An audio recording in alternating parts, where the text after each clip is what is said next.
What's up everyone, and welcome back to Top 5 Central. Today we're looking at the top 10 things you didn't know were illegal in North Korea. With that said, if you really don't want to see another war with North Korea, leave a like on the video. However, if America did end up going to war with North Korea and possibly China or Russia, who do you think would win? Let me know in the comments below. But with that said, let's get right into the video. Number 10. Sarcasm. So it's kind of common knowledge that sarcasm is a major part of day-to-day life, even if you don't realize it. Like, being sarcastic makes it much easier for pretty much anyone to communicate in an amusing way, and it's a pretty deadly tool for an angry person too. Now, one thing that you literally won't believe is, late last year the leader of North Korea, Kim Jong-un, made speaking sarcastically illegal. Like, I'm not even joking, it was all because of a simple expression that was going around the country at the time. For some odd reason, people were beginning to say the phrase, quote-unquote, a fool who cannot see the outside world in regards to their leader, and he obviously just didn't like that. So yeah, in response he banned people from making sarcastic comments or any other criticism about himself or his regime, which I just find unbelievable. Number 9. Wearing denim. So it's no secret that Kim Jong-un hates the Western world, which makes him always worried about his people becoming exposed to outside influences and turning against him. So basically, as a way of stopping this, he banned an article of clothing that pretty much every American wears: blue denim jeans. The ban is nationwide, but focuses mainly on 2 provinces that are closest to China, because Kim Jong-un is worried that the people in those areas are at a higher risk of exposure to the outside world. With that said, if you plan on visiting North Korea anytime soon, just make sure you don't bring any jeans and you should be fine. Number 8. Music. In the West, we have the freedom to listen to pretty much any kind of music that we like, and that freedom has led to an insane amount of genres and styles developing over the years. However, for people in North Korea, singing a song that hasn't been allowed by the government can land someone in jail for up to 3 years. Like, this is actually a thing that was shown in 1992 with the singer Ji Hae-nam, who sung a South Korean folk song. In the eyes of the North Korean government, this is obviously the wrong thing to do, since you could apparently only sing songs about the party and their leader. Now, because he literally sang this song, Ji was sentenced to 3 years in prison with the crime of quote-unquote spreading a punk ideology to a healthy society. Number 7. Voting. Believe it or not, there's actually elections held in North Korea every 5 years, and it's actually 100% illegal to not vote? So yeah, even though these elections take place, many have criticized them for being show elections.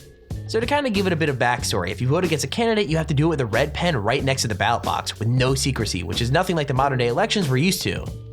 According to so many North Korean defectors, an act of defiance like that is way too risky to attempt, so the cycle continues every election year. So what that means is basically 100% of the people show up to vote, and they all vote for the Democratic Front for the reunification of the fatherland. And to kind of put it in blatant terms, basically it means the election is rigged. Number 6. Using the internet. Okay, so access to the internet is available in North Korea, but only with special authorization. To explain that a little more, it's usually only used by the government and by tourists, so it's a very limited thing. The only people that are allowed to access the actual internet that everyone else uses are a couple of dozen elites, as well as scientists and some university students. In these situations, the government relies on fear to keep its people in line. Honestly, it's so crazy. Like, when they're on the internet, they're required to be in a small room being monitored by a government official, and if they went onto any website they didn't need to be on, they would get caught immediately and potentially be sent to jail. I have to admit, it's super scary, and at that point, I just wouldn't want to use it. Number 5. Watching Western TV. Like any other kind of media in North Korea, TV is very strictly monitored, and watching Western shows is completely illegal.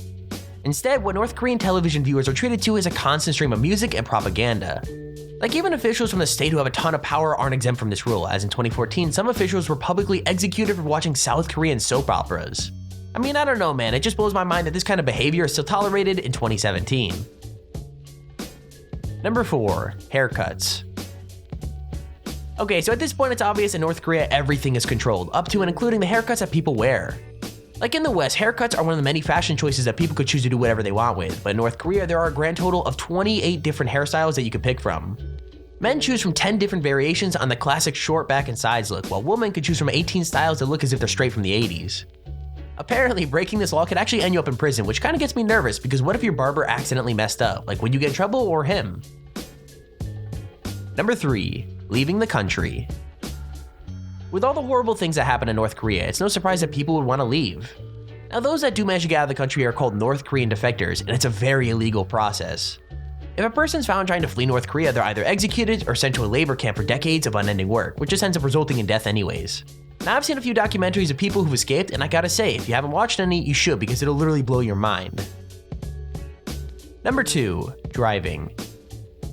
If you were to drive in North Korea, you'll find that there's pretty much no traffic, and while that might seem like a good thing, the reason isn't good at all. All cars must be registered as the property of a state organization and not under the name of a private individual, but even getting a car at that level is super difficult. Each new car owner has to bribe various state officials, as well as any official who checks a car at one of the many checkpoints on the main roads. Even worse, if you're caught without a proper permit while driving a car, surprise, surprise, you're going straight to jail. Number 1. International calls. In 2010, a North Korean man named Jung was executed, and it was all because he called a friend in South Korea on his mobile phone. Now, technically, owning a mobile phone in North Korea isn't illegal. In fact, they even have their own 3G communication service, but contacting anyone from abroad is very, very illegal, especially when it turns out they contacted South Korea. In fact, anyone that contacts a South Korean nation will be punished with a life in prison, or as Jung found out, execution. And there's a video on the top 10 things you didn't know were illegal in North Korea. If you enjoyed the video, please feel free to leave a like down below and subscribe so you see whenever we upload a video. Also, if you have your own top 5 or top 10 idea, feel free to use our extremely handy form in the description to submit it. With that said, thank you for watching, hope you enjoyed, and I'll see you all in the next video.